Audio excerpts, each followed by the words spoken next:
I know a lot of you guys never had the opportunity to play Dragon's Dogma online because it was just never released outside of Japan. Nevertheless, Capcom have announced that as of December 2019, the game will be shutting down permanently. I was a huge fan of Dragon's Dogma Dark Arisen back on the PS3. Wiggy and I both played it quite extensively. I remember how good the combat was. I recall how fun it was creating my very own pawn, a slave with which to send off to get murdered in my stead.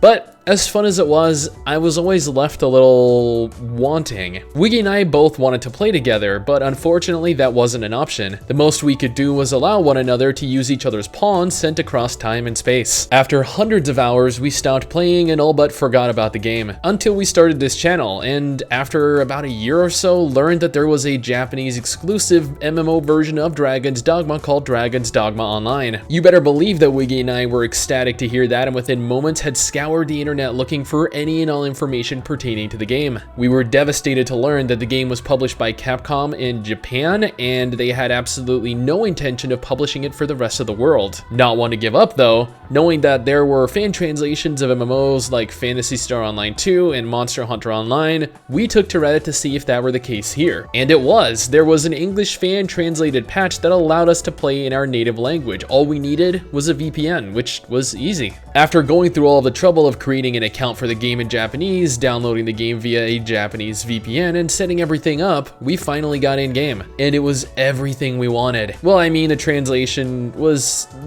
somewhat basic, and there was a lot left untranslated, but nevertheless, we had a grasp of what did what and could kinda just wing it from there. We got to explore a fun world with a lot of classes, some pretty awesome character creation, and the pawn system that we both loved. But this time, we got to experience it together. It was at that time that I realized Wiggy actually kinda sucked at the game, but hey, that is a story for another video. The combat in this game was better than most MMOs released in the West. You could interact with your environment, you could scale walls and leap atop monsters, you could scale them and then just impale them. It was, man, if you never experienced the combat in this game, then you've truly missed out. The character creator was pretty damn good, the world was fairly open, and there was plenty to explore. There was a lot of people playing when we played, and honestly, I don't know, I had no idea that it was going to shut down. It's a shame that it's shutting down, truly. I had a lot of good experiences both in Dark Arisen and the MMO. It sucks whenever MMOs shut down, and when you're given a reason like Capcom's,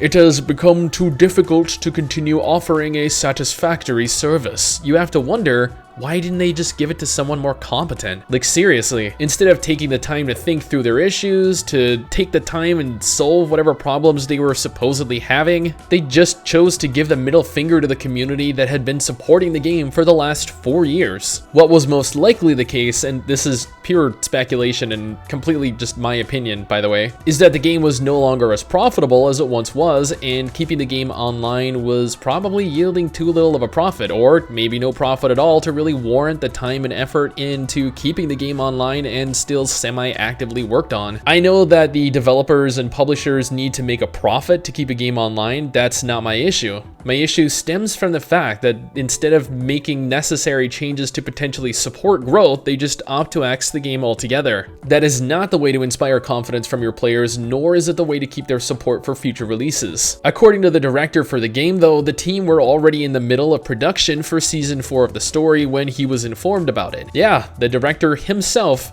had absolutely no idea this was even happening and was equally as caught off guard as we are. The fault here actually lies with Capcom, not the team that was actively working on the game. Honestly, I feel sorry for them. They were working on it as if it were going to be alive the next day, but nope, the rug literally got swept right out from underneath them. Regardless, it is time to say goodbye to the game. It lived for 4 years and never got released in the West. It should have, honestly, as games like this, MMOs like this do pretty well over here. Dark Arisen did well from what I recall, or at least well enough to warrant the MMO being localized. Unfortunately, that'll never happen. So thank you guys for allowing Wiggy and I to enjoy your game for a couple months. It was a pleasure playing through it, even though there was quite a bit we never understood. It's a shame you guys lost the game you've been working on for 4 years, and it's a shame most of us never got to experience it. But I hope your next project ends up in better hands, or at least handled better. But that's just my opinion, my final opinion on the game. What do you guys think? Are you disappointed that you never got to play it? Have you ever played Dark Arisen? Let me know in the comments below and let's talk about it. Anyway guys, that is it for me. Thanks for watching. Hopefully you enjoyed the video. Don't forget to subscribe for more content like this, and I'll see you all next time. Peace!